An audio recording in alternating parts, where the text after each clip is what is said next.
Hey, what's going on, folks? Welcome back to the Real Legend of Gaming. We are here with Clash Royale, folks, and we got a special event going on called the Goblin Challenge. In this challenge, you're going to be using all types of decks that are custom made to be filled with, guess what? Goblins. So let's check it out, folks.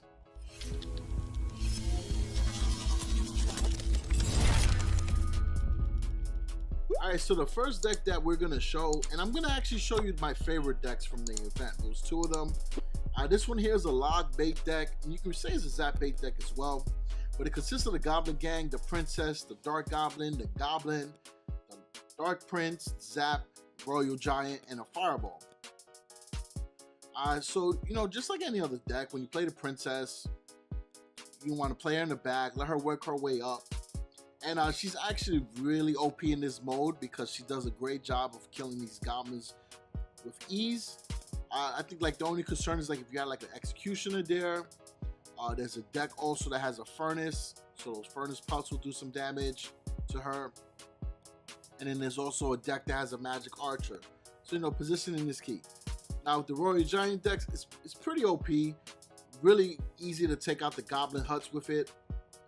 And you see there the Magic Archer deck this is the one that we're going up against. But the Princess collectively with the Royal Giant does a great job against those huts. And then a Dark Goblin will do an incredible job now with the recent buff to be able to attack the towers while everything's focused on the Royal Giant. Now in this replay, somehow the Princess made it to the right hand side, so she's doing chip damage. So we can just let the elixir count build up.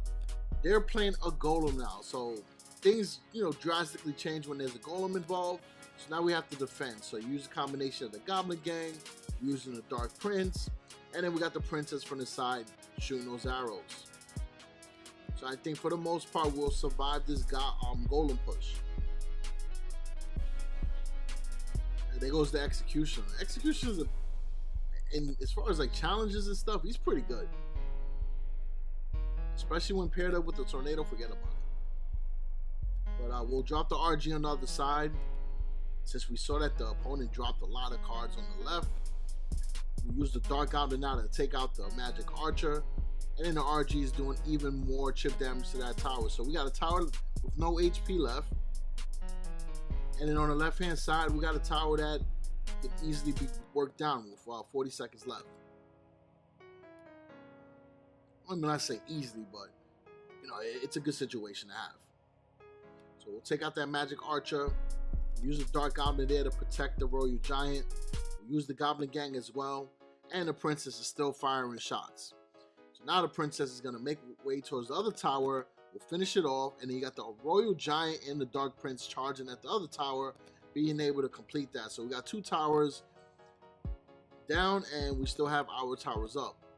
So now they drop the golem, but with 5 seconds left, the golem is not going to make it.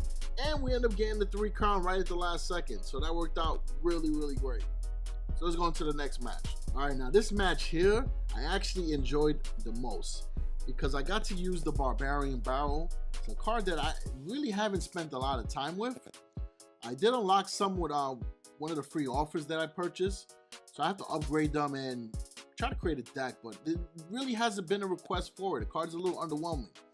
And as you can see, I really don't know how to use it that well. So that's why I was excited about this match. I'm like, all right, I get to get some gameplay with the Barbarian, have some fun with him. But what was cool too is that it also has the Bowler, the Giant Bowler. And if you guys remember, that was like a super meta deck back in the days, especially with the Poison and the Mega Minion, forget about it. But we still have the Goblin Hut. And while playing this match, I gotta admit, the Goblin Hut's HP is ridiculous. This hut lasted a very long time, and you guys will see. So you know the formation already. You got the Giant.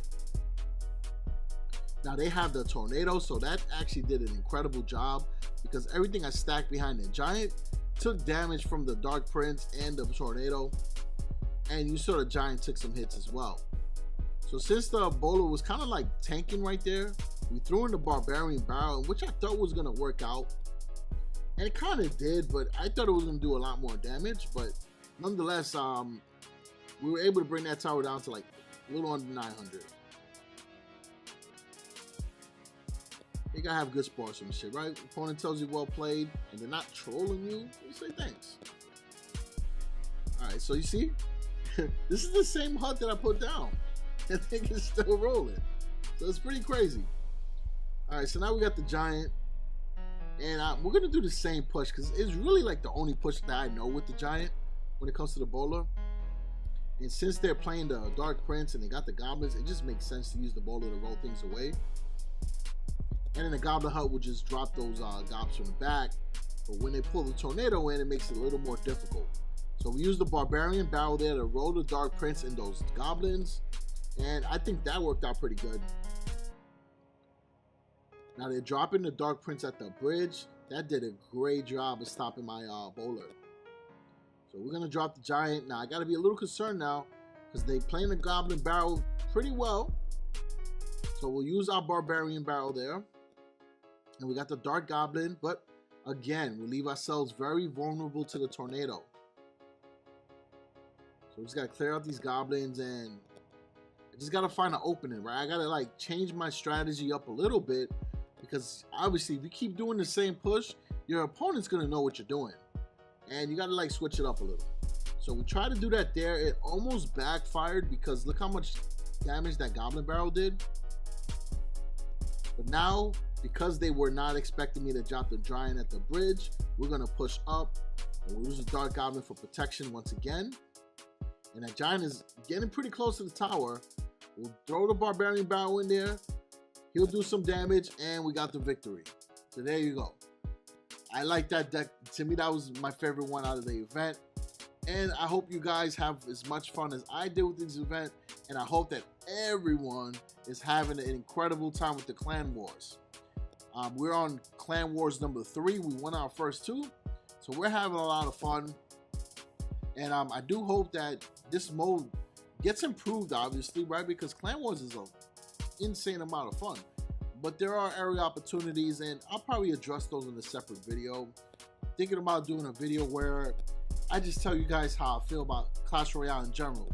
The state of the game, what cards need to be nerfed or buffed, future ideas.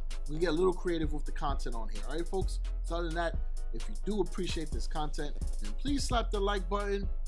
Let me know that you guys are enjoying the Clash Royale. We're putting it out every other day. It's a lot more than we used to do before. And we're rotating it with Arena of Valor. So we're keeping the things very consistent on the channel here for you guys. And again, I appreciate all the support.